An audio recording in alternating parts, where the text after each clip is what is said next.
Hola, mi nombre es José Daniel Palacios. Hoy vamos a hablar sobre contenido audiovisual en Internet. Quisiera iniciar por explicar qué es el contenido audiovisual en Internet. Es específicamente el contenido que tiene que ver con videos que se suben a la web, especialmente a páginas web o algunas plataformas donde se pueden compartir este tipo de contenidos. Al pensar en esta presentación, se me ocurrió en primer lugar hablar sobre el gran reto profesional que tendremos nosotros al enfrentarnos a este tipo de herramientas en nuestra vida profesional. Sin embargo, nosotros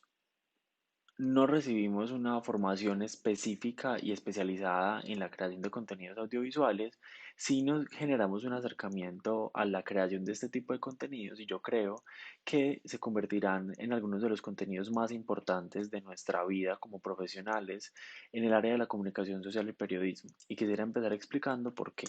Nosotros somos una generación, la generación Z, la generación que nació en medio de la era de la información y se ha comprobado en algunos estudios, digamos, sobre las juventudes, que nosotros estamos, digamos, más relacionados con el contenido que tiene que ver con imágenes y videos al contenido escrito. Estas cosas significan un comportamiento de usuario que es muy característico de nosotros y que han terminado por determinar las, digamos, las herramientas que utilizamos, los equipos que utilizamos y la manera en la que las empresas crean contenido y herramientas para nosotros. De esta manera, entonces, será un reto muy importante, un reto inevitable y un reto al que pues tendremos que encontrar la mejor manera de enfrentarnos, de manera que podamos, digamos, no solo atravesar como con suficientes herramientas, sino que además podamos crear contenido de valor y que en últimas ese contenido de valor es lo que le importará a nuestros usuarios y a las personas que tendrán contacto con nosotros. En qué es, quisiera explicar que el contenido audiovisual en Internet puede estar presentado como de muchas maneras. El contenido audiovisual se puede encontrar en una página web, en un servidor como YouTube, como Vimeo. Hay algunos que tienen, digamos, características específicas de derechos de autor, donde quisiera detenerme a hablar del caso, por ejemplo, de los YouTubers, donde ellos, digamos, son los dueños de sus videos, pero tienen unas licencias que utilizan y que permiten que sus videos se suban a plataformas como YouTube y a través de esas plataformas monetizar el contenido que ellos generan. A mí me parece muy interesante hablar de la monetización del contenido audiovisual en Internet porque yo creo que si bien para nosotros era un reto profesional generar contenidos audiovisuales, es aún un reto más grande lograr inclusive monetizarlos. Esa monetización de los contenidos audiovisuales es uno de los temas más importantes en los últimos 10 años del Internet porque hemos logrado que la creación de contenido que antes no valía nada, es decir, que una idea en tu cabeza no vale nada, sino hasta que se materializa en un producto, entonces logramos que el conocimiento en Internet, que es además de una red libre, lograra monetizarse de manera que hoy cualquier persona puede subir un video a Internet, digamos cualquier persona dentro de algunas límites de participación de Internet de los países democráticos y a partir de esos videos generar unas ganancias de acuerdo con el tráfico que esté obteniendo en su tema. Con este ejemplo hemos encontrado, digamos, en Colombia algunos youtubers que se han vuelto ricos a costa de la creación de contenidos web de muchísimos tipos. Existen los que solo hablan de su vida, existen los que hablan de saberes como materias, digamos, en las que explican y que hacen videos explicativos o tutoriales como el que yo les presento hoy, donde se aborda un tema y de esa manera lo que se busca es tener como una explicación paso a paso de algo y pues digamos que este contenido ha obtenido como un gran recibimiento en internet y ha servido muchísimo para hacer que se convierta en una herramienta pedagógica, en una herramienta también de hobby, donde muchísimas personas suben videos a internet explicando juegos, explicando maneras de resolver acertijos. ¿Para qué sirve este contenido audiovisual? Lo primero que quisiera resaltar es que el contenido audiovisual está dirigido a un público en específico. No todo el contenido audiovisual es para todo el mundo y de esta manera entonces la creación de contenido audiovisual no tiene por qué estar dirigida para todos. Yo sé que es una afirmación un poco difícil de entender o una afirmación que algunos podrían decir que es incorrecta. Sin embargo, yo creo que los contenidos en Internet y los contenidos en general no tienen que estar pensados para cualquier persona. Específicamente la creación y la dimensión de públicos lo que hace es lograr que esos contenidos audiovisuales que nosotros creamos pues lleguen a un público que realmente le interese y no solo le interese, sino que le sirva y en últimas pues pueda tener una interacción con nosotros. En Internet, los usuarios, según la investigación que hice para este video, necesitan y viven de la interacción con las plataformas. Igual, pues las plataformas sobreviven de esa interacción de las personas con ellos. Entonces quisiera resaltar que los contenidos audiovisuales están ahí para generar no solo como una explicación o un abordaje de un tema, sino también la interacción con los usuarios y lo que puede pasar después de ver un video en una página web o en una plataforma que sirva para este objetivo. Existen algunas plataformas que permiten subir los videos. Aquí, como les contaba al inicio, hay un tema de derechos de autor que es muy interesante. Por ejemplo, en el caso de los youtubers, ellos tienen una licencia a partir de la que suben su video a internet, obtienen unas ganancias por él, pero digamos, la dimensión creativa de su video les sigue perteneciendo a ellos. Hay otras plataformas en las que uno lo que puede hacer es vender sus videos con una licencia de uso libre. Entonces, esas plataformas lo que hacen es pagar por esos videos, a veces bien y a veces mal, digamos que eso es algo subjetivo,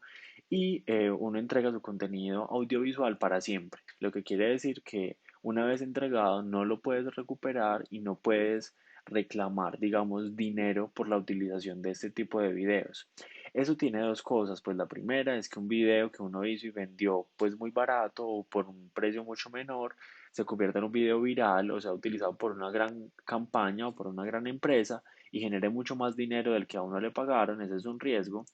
O por otro lado, es importante entender que las plataformas que tienen videos gratis pues terminan por ser un aliado en la creación de contenidos audiovisuales de calidad para personas, digamos como nosotros que somos estudiantes y que no podemos todo el tiempo producir contenidos audiovisuales que tengan como mucha producción detrás o que tengan, digamos, lugares que no tenemos cerca, países diferentes al nuestro. Entonces lo que hacen estas plataformas es alojar esos videos gratuitos y permitir que se descarguen. Hay plataformas que también con esta descarga de videos, al igual que pasa con recursos gráficos como FreePic y RawPixel, lo que hacen es pues también recolectar datos o vender como estas aplicaciones que se llaman como freemium, que en las que uno al principio puede obtener algunas funciones gratis y luego si quiere obtener otras, entonces debe pagar una suscripción que puede darle como acceso a un contenido premium. Quisiera también detenerme a mencionar algunas de las plataformas más conocidas de video en internet, digamos como en páginas web, que son YouTube y Vimeo. Estas dos plataformas pues generan un gran flujo del contenido en Internet y han significado como una parte muy importante de la historia del Internet en el mundo. Adicional a esto, quisiera resaltar que según HotSuite, como lo menciono en mi artículo, actualmente existen en Internet 4.540 millones de internautas. Esto quiere decir que ese contenido audiovisual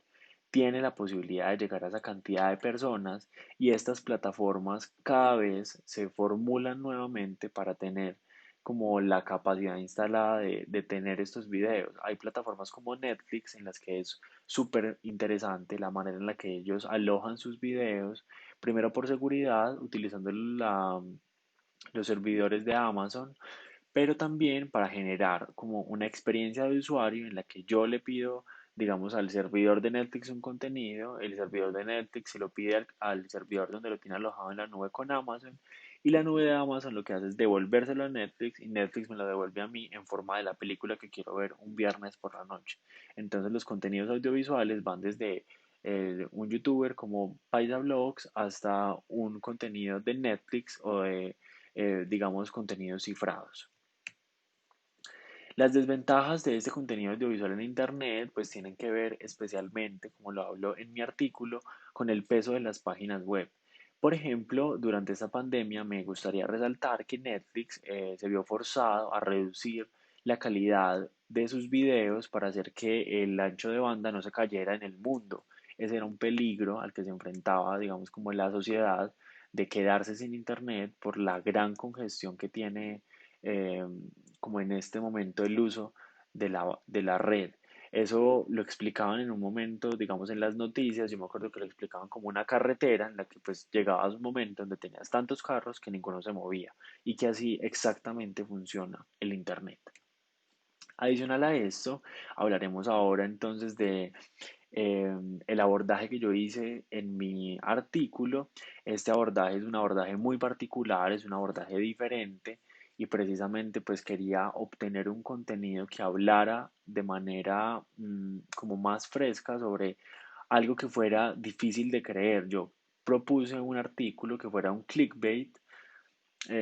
con el título de ¿Por qué no subir videos a internet? Entonces mi propuesta dentro de este contenido que creé para la clase es, digamos, hablar sobre la cantidad de flujo de personas que están en Internet y que yo creo que, digamos, uno podría llevar el usuario a través de varias etapas y que el contenido audiovisual no debería ser la primera etapa de ellos. Para esto utilizo el ejemplo de una estratega digital que se llama Sara Betancourt. Sara es la directora de una agencia de comunicaciones que se llama Better Studio y lo que pasa dentro de esta agencia de comunicaciones es que ella propone para una plataforma que es Instagram. Yo lo que hice fue adaptar el contenido a la plataforma de páginas web. Propone lo que se llama la teoría de las citas. Entonces, en la teoría de las citas, ella justifica que uno tiene unas citas con el usuario. Entonces, en esas citas con el usuario, uno tiene como la oportunidad de, de digamos, como obtener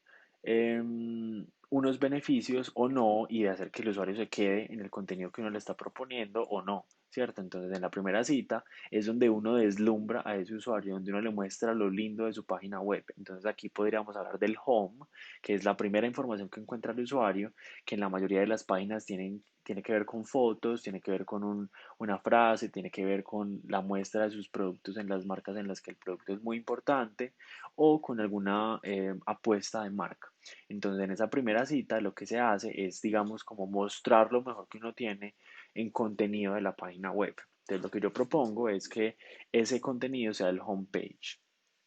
En la segunda cita,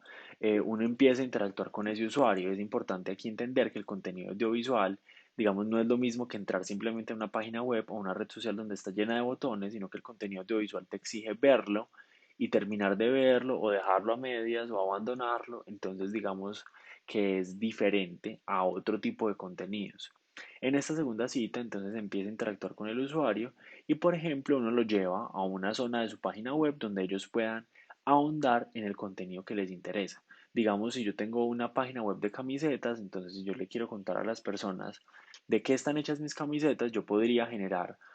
una parte de mi página web que se llame ¿Cómo lo hacemos? Y la gente puede ir a conocer ese contenido de cómo están hechas mis camisetas y esa sería considerada la segunda cita de lo que es esa teoría de las citas. En la tercera es donde uno, pues digamos, lleva a ese usuario al lugar donde el contenido enamora, digamos, donde está lo mejor que tiene mi página web, lo mejor de mi contenido, lo mejor que logré hacer. Entonces ya pasó como de eso básico, por ejemplo, en lo que estaba conversando de las camisetas, de saber cómo se hacen, a conocer, por ejemplo, las historias detrás de las personas de la marca. Entonces aquí, en esta tercera cita, ya lo que estaría haciendo es generar un contenido donde yo le cuento al usuario mi promesa de valor, donde hago que esa promesa de valor tome vida y la transformo en mensajes claros que pueden llegar al usuario en un infográfico, en una frase, en un artículo, en una estrategia de link building con clientes, etcétera. Y en la cuarta cita, entonces, lo que yo propongo a través de la teoría de las citas de Sara Betancourt es que cuando el usuario ya te conoce, ya se enamoró de tu contenido y quiere conocer más, está listo para ir al canal de YouTube o a otra plataforma de videos. Esto quiere decir que ya el usuario que decide ver tu video es un usuario que dijo, bueno, este contenido ya me interesa, entonces yo quiero conocer más y lo que hace es irse a esa plataforma, pues a consumir ese contenido. En mi artículo, ese fue el enfoque que yo le di, me pareció un enfoque interesante en cuanto propone que el Internet no es una línea donde uno simplemente bota toda la información y espera que el usuario la consuma, sino que también es posible diseñarlo a partir de capas, lo que va a hacer que cuando el usuario llegue a mi página web y se vaya, digamos que va a tener una relación más profunda con mi marca y como sabemos, el tiempo en Internet es oro. Muchas gracias por compartir conmigo este espacio. Espero que les haya interesado mi tema y si tienen alguna pregunta que la puedan hacer. Muchas gracias.